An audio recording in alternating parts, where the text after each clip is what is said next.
পরামর্শ পেতে পারি, কখন সবাই শুরু করবে যেন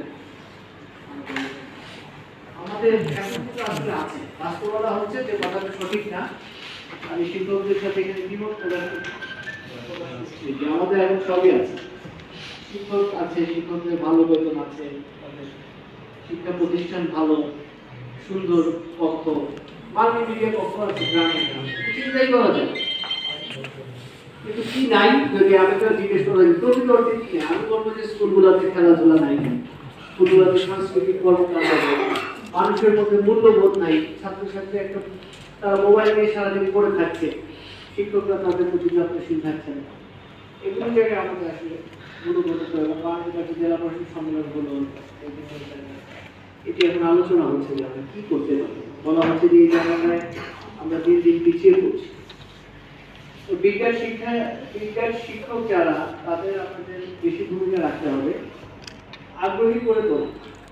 সবাই বিজ্ঞান পড়তে পারবে না, বিজ্ঞান কোনো মুখস্থের বিষয় না। আজকে যারা আমরা উন্নত দেশ হিসেবে দেখি, তাদের ইতিহাস যদি দেখা যায়, তাদের হাজার বছরেরও কেউ বেশি সময় ইতিহাস হচ্ছে অভাব ও দারিদ্রের ইতিহাস। আমরা যদি ইউরোপের দিকে তাকাই বা জাপানের কথা বলি, আরো কিছু দেশ এরা আজকে অনেক উন্নত, কিন্তু এদের অস্ট্রেলিয়া, এদের হাজার বছর ইতিহাস দারিদ্রের। তাহলে কিভাবে তারা উন্নত হলো? এটি কারণ বিজ্ঞান শিক্ষা। তারা রাজনৈতিকভাবে পিছিয়ে ছিল, তারা যুদ্ধ বিধ্বস্ত ছিল, তারা অতিরিক্ত ঠান্ডায় বা ফসলের অভাবে তারা জর্জরিত ছিল। কিন্তু তারা বুঝতে পেরেছে যে বিজ্ঞান শিক্ষার মাধ্যমে তার ভাগ্যের উন্নতি সম্ভব। সে রাষ্ট্রগুলো কিন্তু ভাগ্যের উন্নতি করেছে। আবার আমরা যদি বিপরীতভাবে তাকাই, আমরা দেখব যে অনেক মুসলিম কান্ট্রি যাদের পুরনো ইতিহাস, যেমন পারস্য বা বাগদাদ, বর্তমান যেটি ইরান, তাদের কিন্তু অনেক ঐতিহ্য ছিল। একসময় তারা অনেক শক্তিশালী ছিল, বা অটোমান বর্তমানে যারা থাকে, কিন্তু এখন কিন্তু তাদের খুব একটা দেখা যায়। তার মূল কারণই হচ্ছে তারা বিজ্ঞান শিক্ষা কিন্তু ওইভাবে লালন করে শিক্ষা দিতে হবে।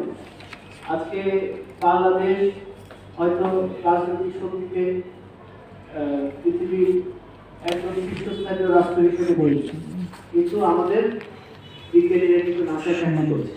আমাদের অনেক মেধাবী বিজ্ঞান শিক্ষার্থীরা একজন দুইজন না, হাজার হাজারের চেয়ে বেশি খুব সংখ্যা জান আজকে ইউরোপের দেশগুলোতে, বিভিন্ন দেশে তারা কাজ করছে। আমরা বিজ্ঞান শিক্ষাকে একসময় উৎসাহ দিয়েছি বলে কিন্তু এটি হয়েছে।